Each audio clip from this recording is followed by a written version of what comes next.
In the pipeline informal settlement, a dangerous network of wires stretches across makeshift wooden poles, tangled and strung above hundreds of shacks.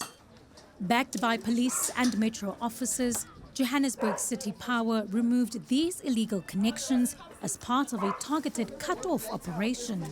We managed to retrieve the cables that are costing about R250,000. That's about 200 kg of cables that most of them are made up of the cables that are used for street lights, the ABC cables that are used for street lights. We also managed to retrieve some of those lights, street light fittings, or the lights themselves that were basically taken off the poles in the streets, and they were put outside the shacks in the informal settlements. But behind the illegal hookups is an organized network profiting from stolen power. Officials say criminal syndicates are selling stolen power back to residents who pay them monthly fees for inconsistent and unsafe electricity. For registration it's 1.5 and month to month it's 450.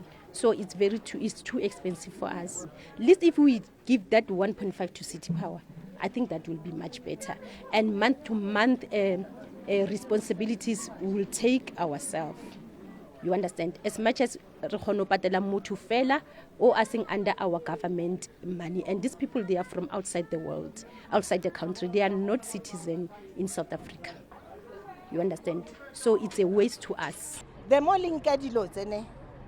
Go ba le fifi ka mo go ba le more crime ra bolayana yano ke nako ya gore go nkuwe di advantage tsa gore ra itse gore go le fifi a gona motho o bonang, and then go thoma yano go ba le crime go ba worse. City Power insists the syndicates must be rooted out, warning that every illegal connection puts lives at risk, cripples infrastructure and costs the city billions. Those syndicates, we know about them as City Power, and as City Power we are not law enforcement, so we have passed that information to law enforcement so that they can act and be able to identify some of these things. This has been going on for some time. We came here with the executive mayor, Councillor Dada Mrero, I think it was last year, and the very same issues were raised, and he did basically raise it with the higher police management so that they can come and deal with the issues not only of those syndicates, but there's also issue of illegality. And while Kaya Sands is the focus, dozens of communities across Johannesburg remain illegally linked to the grid, a problem that directly fuels load reduction, as overloaded substations force utilities to cut power in order to protect infrastructure. Eskom has set a 12 to 18-month deadline to end load reduction altogether.